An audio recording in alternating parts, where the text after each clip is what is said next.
Okay, it's a bit early for the live stream, so I'm just going to walk for a bit and then I'll get reading here. I have the iPad.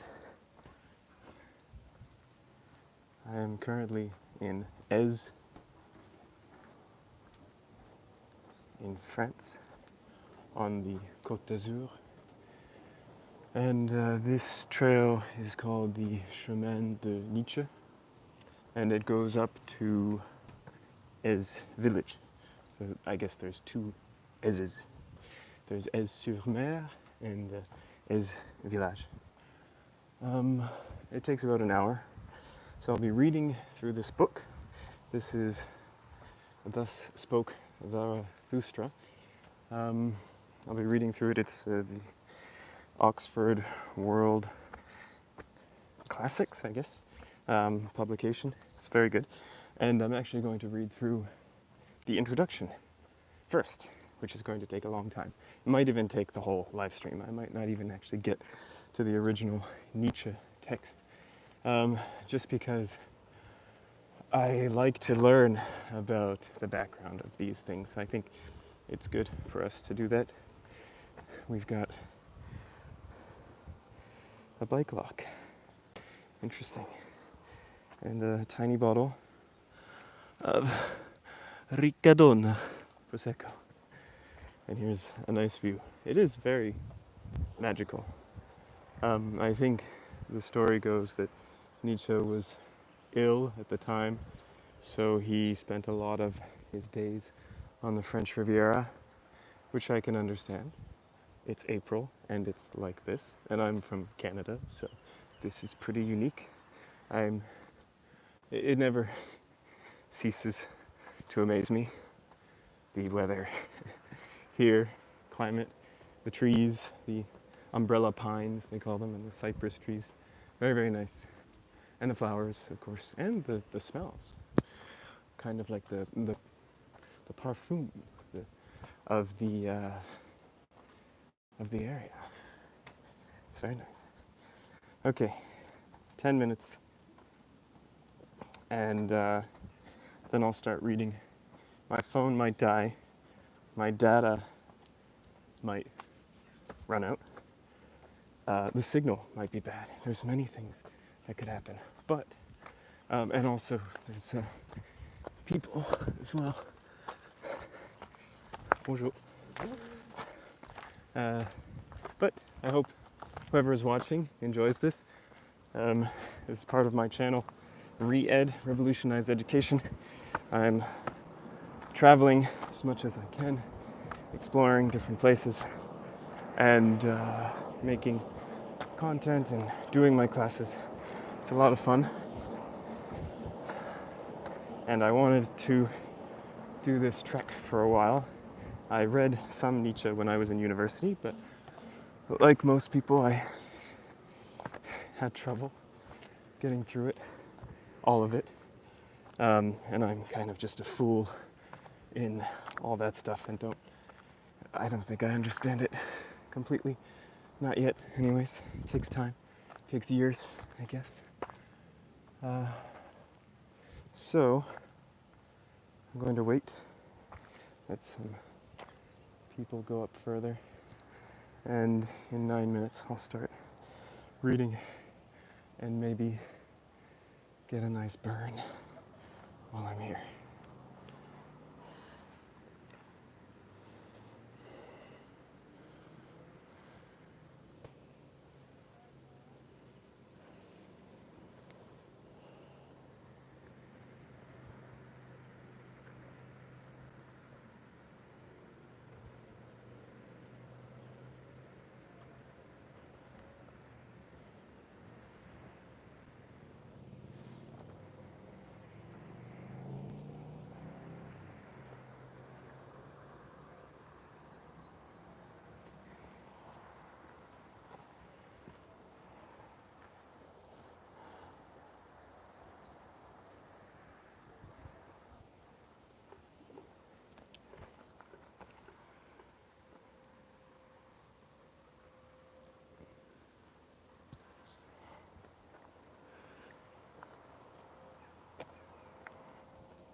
8 minutes.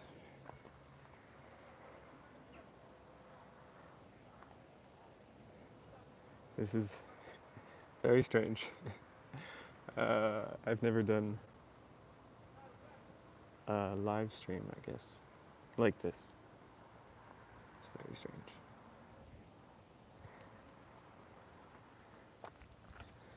Okay.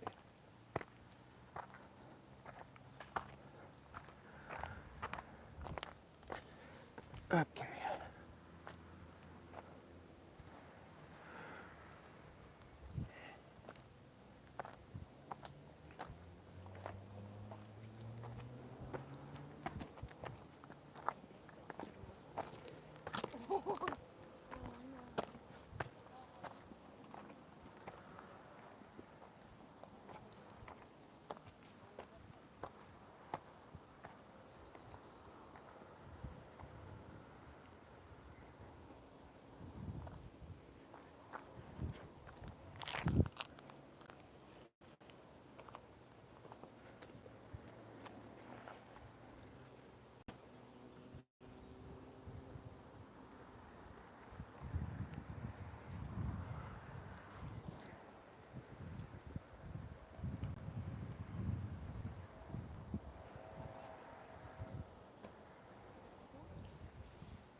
We have about 5 minutes.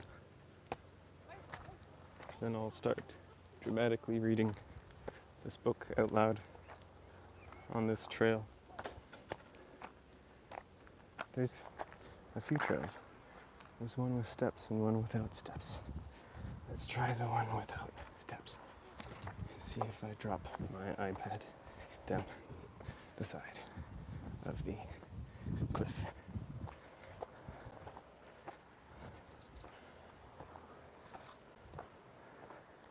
I like the shrubbery. Always a big fan of the shrubbery here. Very dense. Lots of thorns. Very dry. I like that.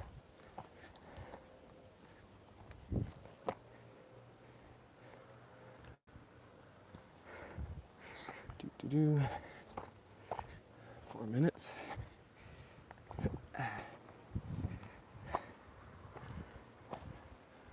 Oh, it's like a totally alternative path. That's good. Okay, it's more secluded. Great. This is nice. I can kind of talk more freely here. Okay. We have a record number of 2 people, I think, watching this. Incredible. Thank you for that. Appreciate it. I don't think it's any of my students because they're either still sleeping or maybe in class right now. So that's okay. Could be my aunt. She loves to check out my content. Thank you, aunt, for that. Okay, I don't know where this goes, but this seems more authentic. So let's take it. I think we're going up. That's the main idea here. The main objective is to go up towards the sky, which is great, and then eventually go down again. The water is very, very nice today. Actually, this is a tremendous day. Really, really nice day here. It's been raining for the past few days. Well, not raining, but it's been overcast. So very fortunate to have a clear blue sky. Really, I can't overstate how good it is. So hopefully if someone's watching from somewhere where it's raining or cold, somewhere in Canada, maybe you can vicariously feel this nice warm weather and breathe in the fresh Mediterranean sea air. Okay, I'm going to start. So this is Thus Spoke Zarathustra. I'm going to go through the introduction just because it gives a lot of kind of background and it's helpful. I don't know how many people read Nietzsche on a daily basis, but as I think most of us know, he was a pretty famous philosopher. And philosophy, I guess, doesn't really exist anymore. Nobody is a world-renowned philosopher anymore. I guess there's some, but it's not as popular. So we have these old philosophers, and he died in, I think, 1900. So just the beginning of the century there, and the 20th century.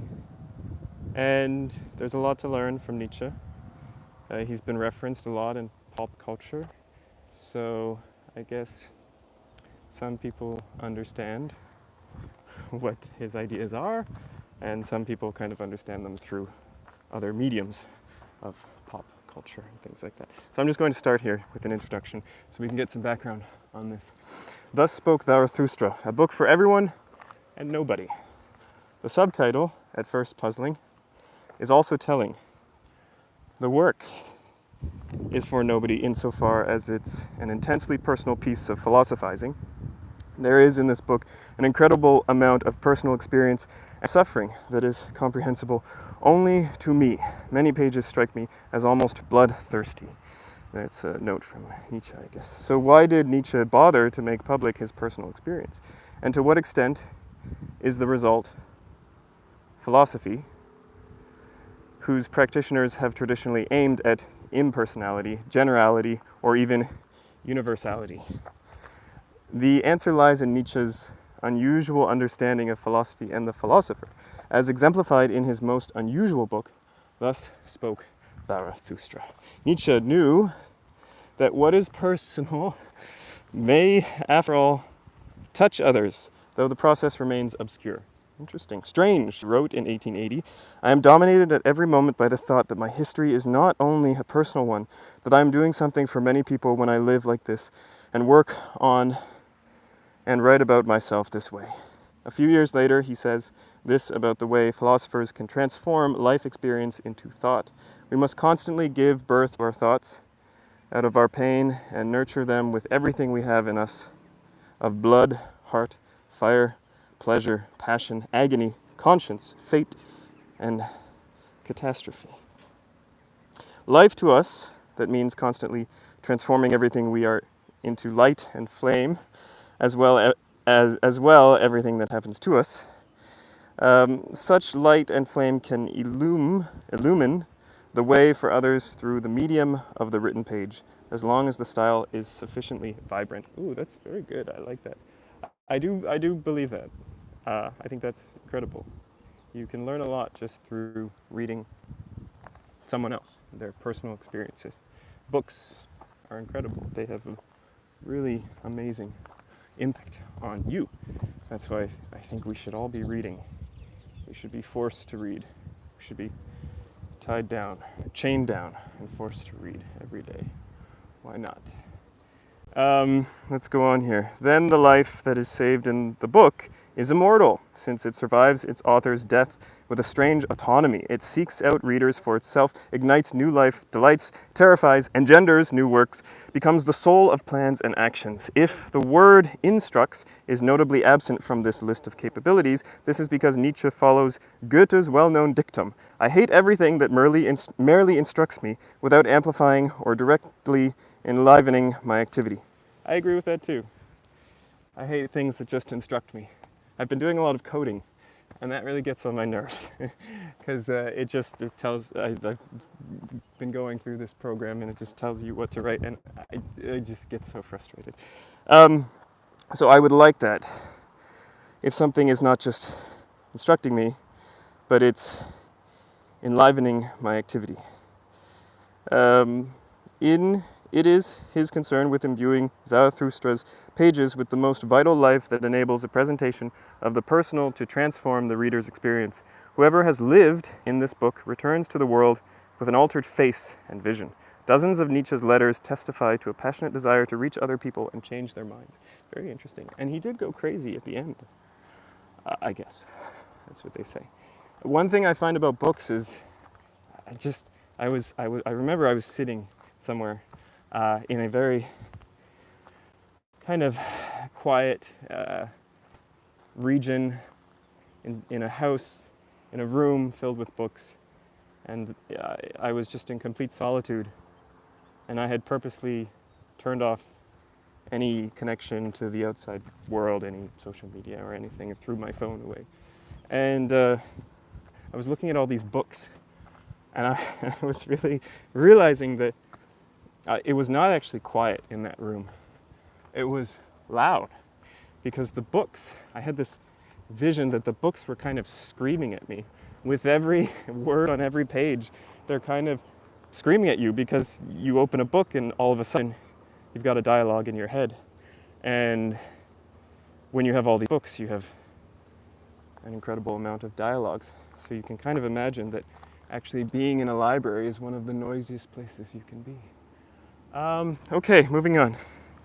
Sorry to go on a tangent. We can see then how Zarathustra might be a book for someone other than the author, but this hardly makes it a book for everyone. Martin Heidegger reads the for everyone, helpfully, as for every human being, as a human being for each one whenever and insofar as one becomes for oneself worthy of thinking about in one's essential nature. Okay, that's a lot of words there. But how many of us become that for ourselves? Nietzsche does claim in a letter written while he was composing the third part of the book, which I think he did that here, around here, that the work is accessible to anyone. But since he is writing to his publisher, and authors seldom proclaim minimal market for their books, a little skepticism might be appropriate. Nonetheless, the publication History of Zarathustra suggests that the book has a remarkably broad appeal, just as it was the author's favorite among his works. It has also been the most popular among general readers, if not among Nietzsche scholars. Now the question is, I have a fork in the road. Do I go left or do I go right as I read this? Left seems more level. Right seems like there's an incline. Let's do the right, because we want to go up. That's the main objective. Up. Okay.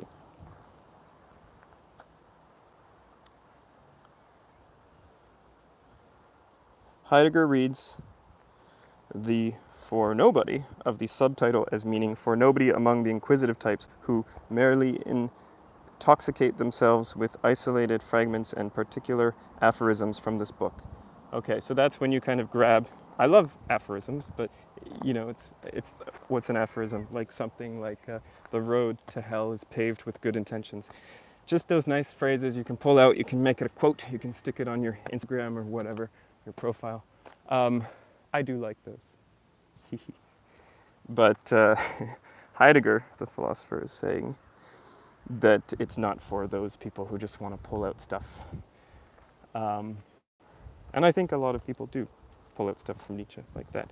I mean, we do that in general just because it's quick and easy and we can sound smart. Okay, this is kind of closing off, but we'll try it. So, this makes sense in view of Zarathustra's calling aphorisms mountain peaks or summits, which suggests a vast mass of supporting material, thoughts, ideas, images to be negotiated before they can be adequately understood. This takes work, or, to put it more encouragingly, Zarathustra is a text that richly repays the effort of repeated readings over time. It's good to read something over and over again. I know people don't like to do that. Well, some people. But I don't even like to do it sometimes. But it can be useful. You can find new things. Okay. I've got some cacti encroaching on me. Oh. We're okay.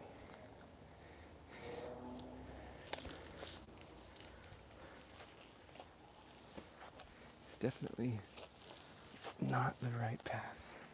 I tend to do this a lot. I always go off the beaten trail. Okay.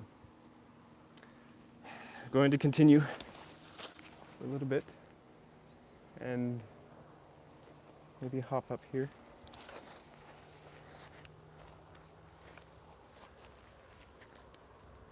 Okay. Right.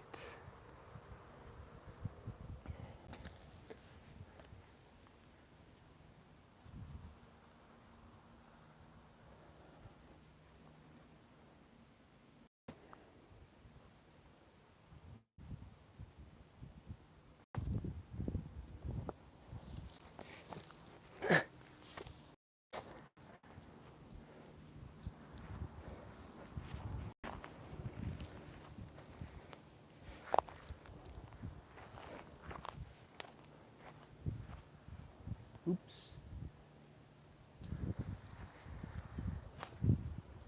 Definitely think I went the wrong way.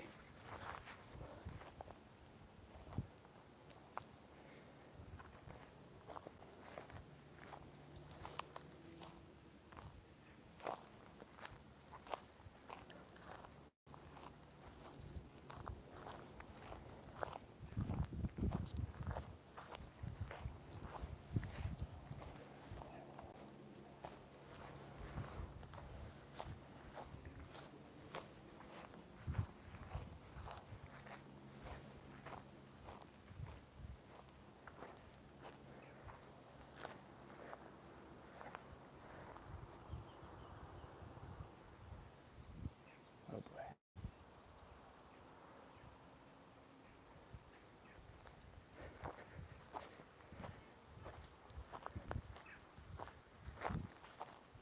boy. Okay. We're turning around, going back down. Not sure where this is. It says, attention, clôture électrique, which means an electric fence, which I just climbed over, didn't get shocked. So I think I should just make sure not to touch it.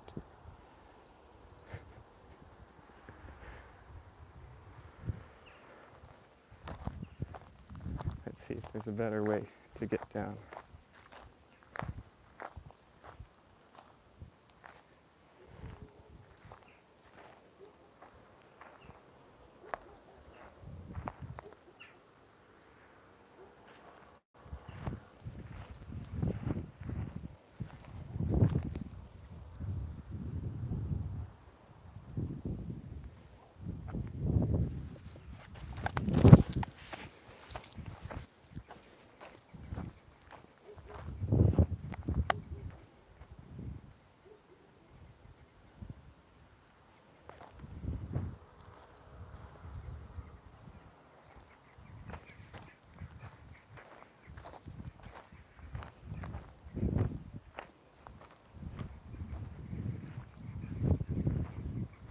Aha.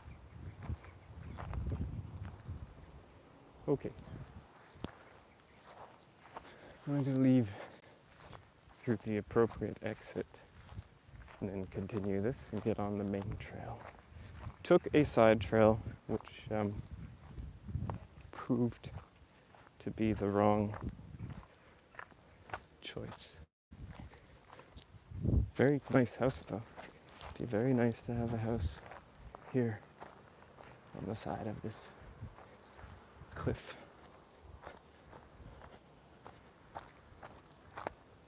Okay.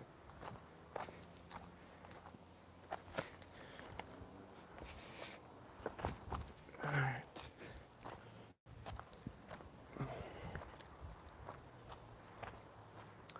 Okay.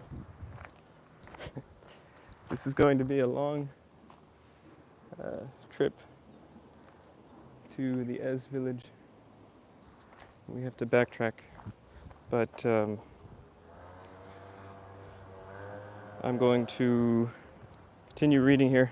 I saw a comment. I don't really know how to respond to comments. Someone said, "Where are you from?" I think. Well, I'm Canadian, but I'm in France right now. And I'm in a place called Ez, and I'm climbing a trail called the Chemin de Nietzsche, and also reading Nietzsche. So if you are the person that commented, thank you. Are you interested in Nietzsche? Maybe that's a question for you. You can think about that. Kind of a yes or no question, I guess. So I'm going to continue on here. We ended with Heidegger talking about the for nobody. For a deeper understanding of the book, Nietzsche reminds us we need to appreciate its context. To have the prerequisite for understanding Zarathustra, all my earlier writings must be genuinely and profoundly understood. Oops, okay, so then maybe I should have started with some earlier work instead of jumping right into this. See, it's important to read these things. Also, the necessity of the sequence of these writings and the development expressed in them, even if one restricts the requirement to his published works, it is still exacting in view of the 7 books that appeared before Zarathustra: The Birth of Tragedy, Untimely Observations, Human, All Too Human, Assorted Opinions and Maxims, The Wanderer and His Shadow, Dawn of Morning, and The Joyful Science. Nietzsche explicitly refers to these last 2 as commentaries on Zarathustra, written in advance of the text. So it's good to read these beforehand. If all this doesn't enlighten sufficiently, one can turn to Nietzsche's next book, Beyond Good and Evil, which I read a bit of that in university, which he wrote as an explication of Zarathustra. Since so few readers appear to have understood the earlier text, right, in a letter to the historian Jacob Burckhardt, whose colleague Nietzsche had been at the University of Basel, he wrote, "It says the same things as my Zarathustra, but differently, very differently. Lastly, there is an indispensable discussion of Zarathustra in one of Nietzsche's last works, Ecce Homo." Okay. The 19th century was a time of fervent Orientalism in Europe, with a special interest in Zoroastrianism. Zoroaster is the Greek name for the Persian prophet Zarathustra, whose dates are unknown, but who probably flourished sometime between the 12th and 6th centuries BCE. In the 50 years before Nietzsche's book appeared, over 20 major studies of the Zend Avesta, the sacred text attributed to Zarathustra, and or its author were published in German. Having been a classical philologist with friends who were Orientalists, Nietzsche was well aware of this interest in Zarathustra, in academic circles and beyond. Later in Ecce Homo, he remarks that no one has ever asked him what the name Zarathustra means in his mouth. A notebook entry penned a few weeks after he was first struck by the thought of eternal recurrence, which became the basic idea of Zarathustra, reads as follows: "Midday and eternity hints toward a new life. Zarathustra, born by Lake Urmi, left his home in his 30th year, went to the province of Arya, and wrote the Zend Avesta during 10 years of solitude in the mountains." That idea of eternal recurrence is really interesting. Like, things just happen over and over and over again. Things are always recurring infinitely. I really like that. I picked up a book a few months ago, The Unbearable Lightness of Being, and the beginning pages were about Nietzsche's eternal reoccurrence. And right away I was interested in the book. The author, Milan Kundera. Really, it's an interesting book, really. Has a lot of impact on your own thoughts and ideas, and I really enjoy it. So, if you like the idea of eternal reoccurrence, things always repeating over and over again, infinitely, then I recommend the book The Unbearable Lightness of Being. I'm going to be quiet for a bit and just keep walking to get back on the main trail, and then I'll start reading again.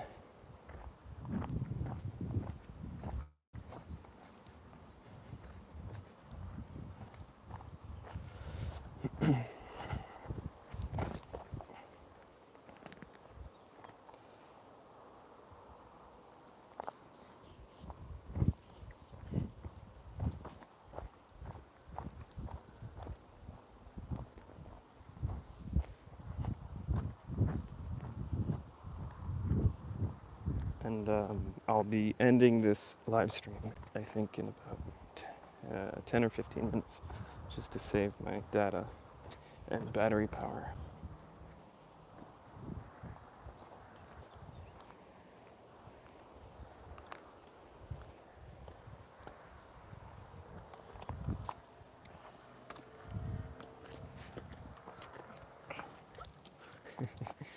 Bonjour.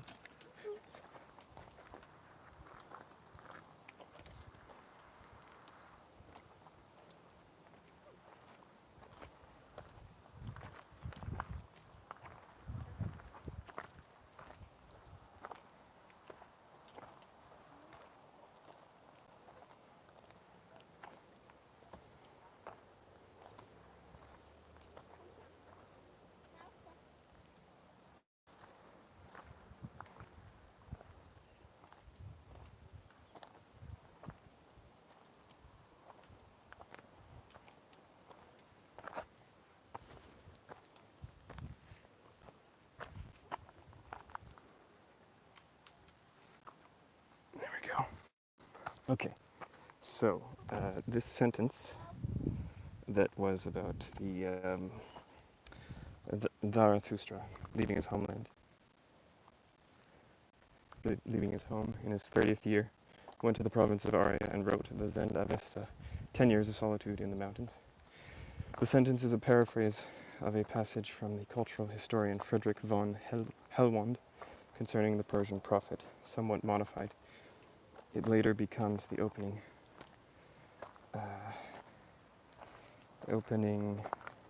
sentence of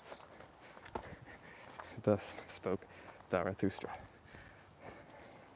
Helwand also writes that Zarathustra was the first to come up with the idea of a moral order to the world. As Nietzsche later puts it, the transposition of morality into metaphysics is his doing. And so the reason for the choice of protagonists is this. Zarathustra created this disastrous error, morality. Consequently, he must be the first to recognize this. Okay? Creating morality is an error, and he must recognize it.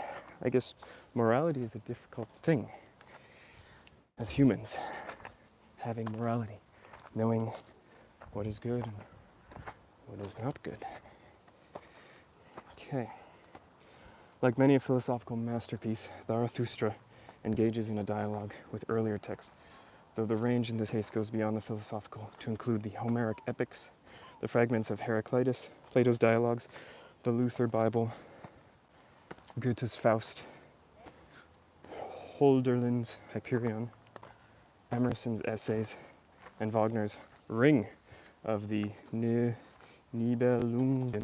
and Parsifal. Okay. As a schoolboy, Nietzsche was a voracious reader, and these literary texts were a formative influence on him. Friedrich Hölderlin was, along with Goethe, Germany's greatest poet, but it was his epistolary novel Hyperion, whose protagonist is a romantic idealist devoted to the regeneration of his native Hellenic culture, that most fascinated the young Nietzsche. Okay, and with that, I think I'm going to end this here and focus on walking, getting to the top, and then I'll make a video at the top, I think, and then post it. Thank you to everyone who watched the live stream. I hope to do it again. And goodbye.